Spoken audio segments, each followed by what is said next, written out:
All right, so are you ready for a deep dive? Always ready. Okay, good. Today we're taking a look at Fourth Wing. It's the first book in this Empyrean series, Rebecca Yarros, right? Yes. And so we're talking dragons and destiny, like literally. There's a military academy for dragon riders, political tensions are simmering, and the main character, Violet, is about to get thrown into all of it. You really get the sense from the excerpts that war is just inevitable, you know? Yaros drops these hints about ancient prophecies, looming threats, just a constant sense of urgency. Yeah, it feels like the world is holding its breath, waiting for something bad to happen. And then you got Violet Sorrengail, who's not your typical dragon rider material. Right. She'd rather have her nose stuck in a book than be, soaring through the skies. Oh, for sure. She's much more comfortable with ancient texts than with aerial combat. Yeah. And physically, hmm well, let's just say she's not exactly built for the dragon rider life. Yeah, she's not exactly the picture of strength and agility that you'd expect. But her mother, who is this super powerful figure in the kingdom, has other plans. It's really fascinating. Her mother is pushing her towards a path that seems almost designed to break her. Yeah, it makes you wonder. I mean, is it tough love? Or is there something more going on? Something darker? Definitely makes you question her motives. Totally.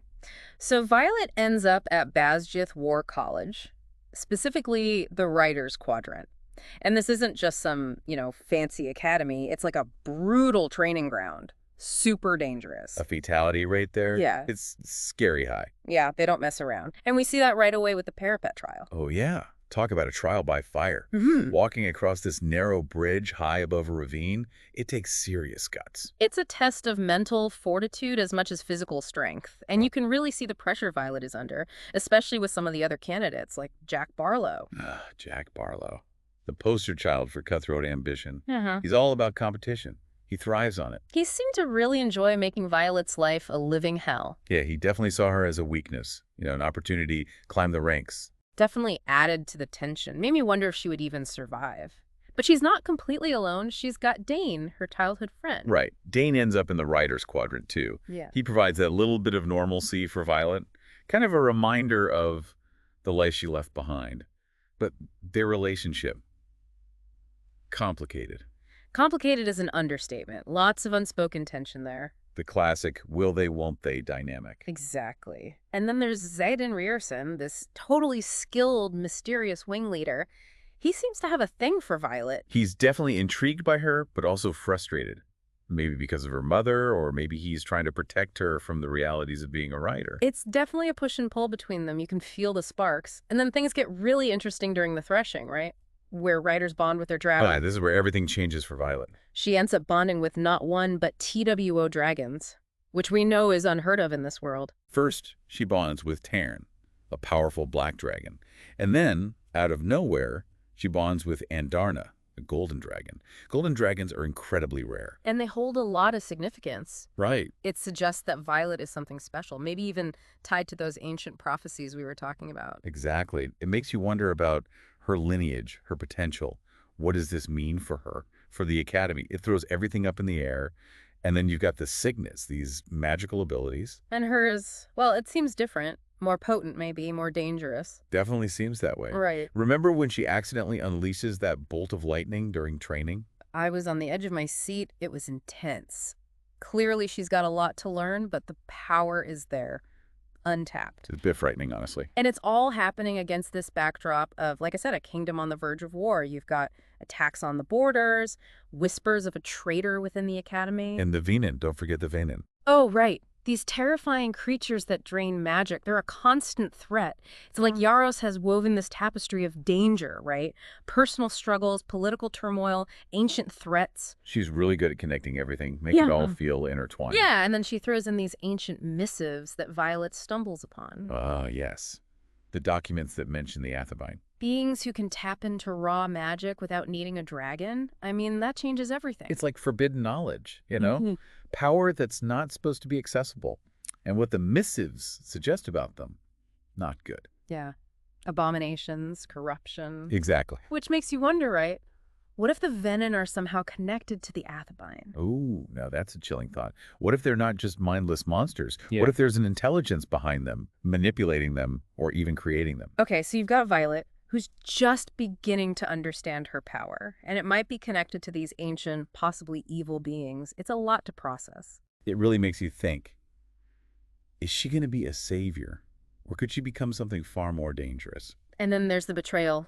Dane, reading her memories, feeding intel to the enemy. That was gut punch. I know, right? He was her childhood friend. Talk about a harsh lesson in trust. It shows just how much Violet still has to learn about this world. She can't afford to be naive, not anymore.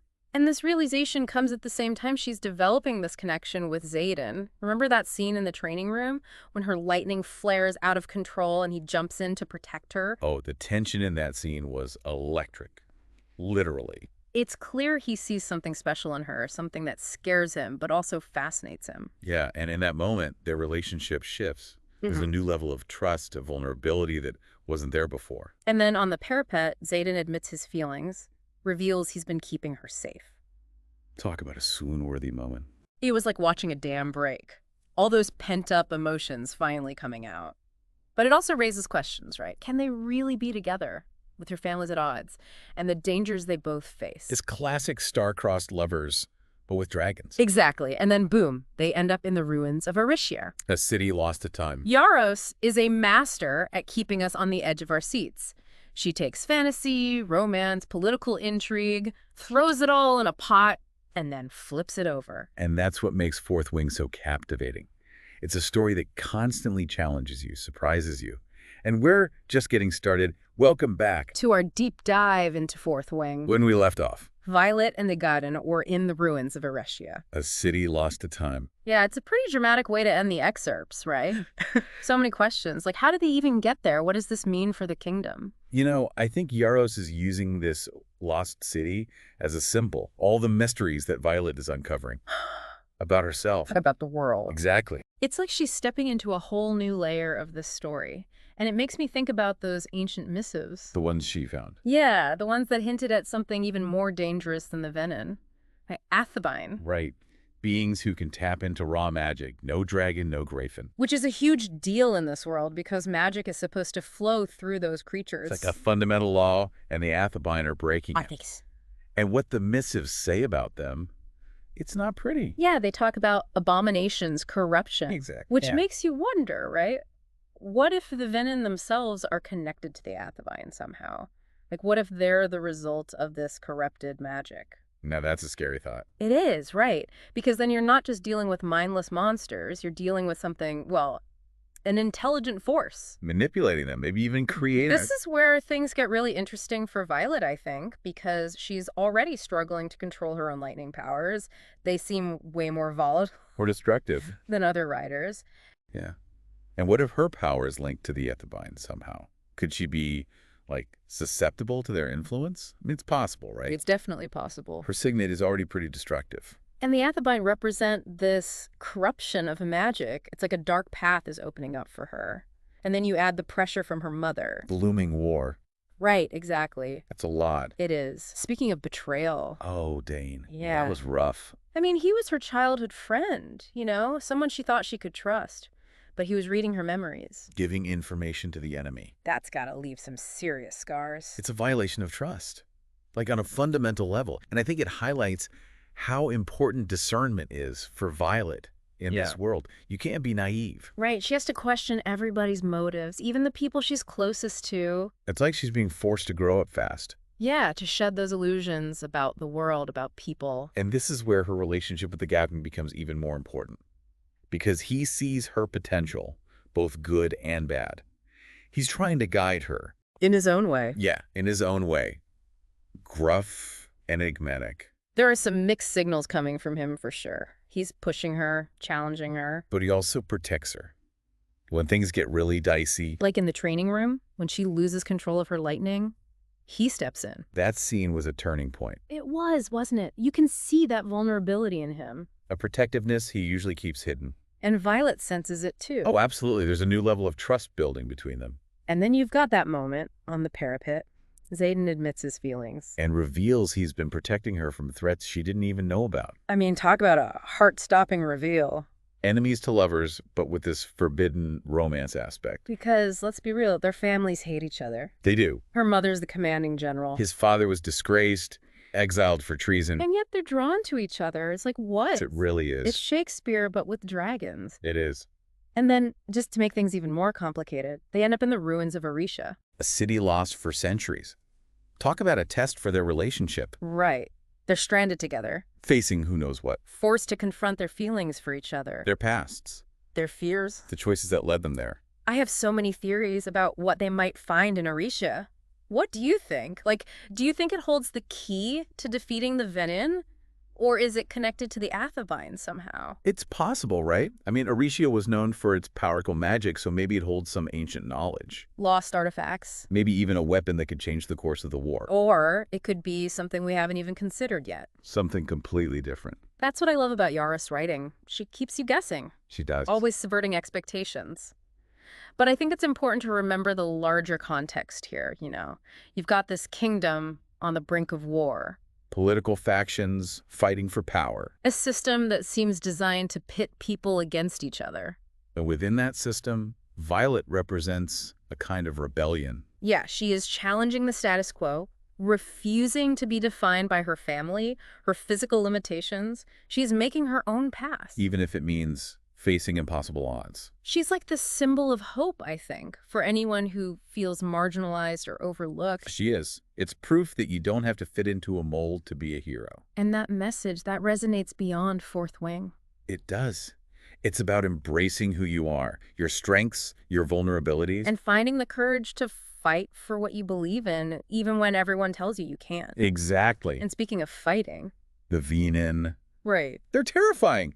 These shadowy creatures. Draining magic, leaving destruction everywhere they go. And Yaros doesn't shy away from the brutality of it all. No, she doesn't. You can see the toll it takes on the characters. Physically, emotionally. And it makes you wonder what will be the ultimate cost of this conflict. What will it cost? And if the Veen are connected to the Athabine, like we suspect... The stakes get even higher. Right, because now you're not just fighting for land or power, you're fighting for the survival of magic itself. And Violet. With her connection to dragons and this ancient magic, she's right at the center. She's the wild card. The unpredictable element. That could tip the balance in either direction. Exactly. So the question becomes, is she going to be a savior? Or a destroyer? Or something in between? And that's the question Yaros leaves us with. It is. There's no easy answer. But one thing's for sure, Violet's journey is about more than just survival. It's about self-discovery. It is. Finding your place in a world that's trying to define you. And about the choices we make. The sacrifices. The people we fight alongside. Because in the end, that's what truly defines who we are. Welcome back for the final part of our deep dive into Fourth Wing. We've talked about Violet's training at Basgiath, those shocking revelations about the Athabine, and of course, the mystery surrounding Aricia. We've covered a lot of ground, but we've really only just scratched the surface of this world. Right. And speaking of Arisha, that's where we left off. Violet and Azaden stepping into the unknown. What do you think about that ending? I mean, what do you think Yaros is trying to do by leaving us on such a cliffhanger? Well, I think it emphasizes the uncertainty that runs through the entire story, you know. Violet's whole life has been one trial after another, unexpected twists and turns, and now she's facing this lost city. Could be the key to saving the kingdom, or... It could destroy it. Exactly. It's like she's gone from one pressure cooker to another. First the academy, then the betrayal, the war with the Venin, and now this ancient city. Shrouded in mystery. And potentially very dangerous. Oh, yeah. And she's got Xaden with her. Which honestly just complicates things even more. Their relationship is already, well, it's a mess. It is. Attraction, distrust, conflicting loyalties. Their families hate each other. Let's not forget that. Her mom is the commanding general and his dad, disgraced, exiled for treason. Right. But yet... They're drawn to each other. Yeah. It's like, come on, how can you not root for them? Forbidden love, but amplified, because now they're trapped together. Exactly. So will Arisha bring them closer or tear them apart? Honestly, I think it could go either way. They'll have to depend on each other to survive, which could definitely strengthen their bond. But they also have to face those secrets, those shadows from their pasts, and the possibility that their families will never accept them. And then there's the danger lurking within Arisha itself, right? We know the city was known for magic, but what else is hidden there? Could be anything. Ancient artifacts, lost knowledge, even a weapon that could defeat the Venin. Or it could be something way worse. Something we haven't even thought of. That's what makes it so exciting. You just don't know what's going to happen. Like opening Pandora's box, right? Exactly. And let's not forget about Violet's potential. She's already a powerful writer. lightning like no one else. But her power feels connected to something older, something primal. What if she's descended from the Athabine? Maybe her power is linked to the very source of magic itself. Right, the possibilities are endless. Yeah. I mean, she could be the most powerful writer the world has ever seen. But with great power comes great responsibility. And it makes you think, will she use her power for good? Or will she be tempted by that darkness? It's a question that follows her everywhere. Her mother's ambitions, Aidan's protectiveness, her own desire for freedom. It's a lot. She's got to decide what kind of hero she wants to be. And that choice will affect everyone. The kingdom, maybe even beyond. Let's be real, the world of Fourth Wing is falling apart. The Venenen are getting stronger. Political tensions are at a boiling point. Whispers of rebellion, conspiracy. It's like violets in the eye of the storm. But she's not giving up. She's fighting back, protecting the people she cares about. She's such a compelling character. Yeah. Not perfect, makes mistakes, doubts herself, but she's strong. She's a reminder that even when things are at their worst, there's still hope. And that even ordinary people can rise to meet extraordinary challenges when they find the strength to fight for what they believe in. Well, that brings us to the end of our deep dive into Fourth Wing. We've explored a world of dragons and magic, but it's really about Violet's journey, discovering her strength, finding her place in a world that's constantly trying to define her. It's been an incredible journey. I know I'll be thinking about Violet and Zayden, the mysteries of Varisha, for a long time. Me too. And we hope you will too. We want to hear your theories. What do you think will happen to them in Aricha? What secrets are waiting? What role will they play in the fate of the kingdom? Let us know. And be sure to join us next time for another deep dive. Until then, keep exploring, keep questioning, and keep those imaginations soaring.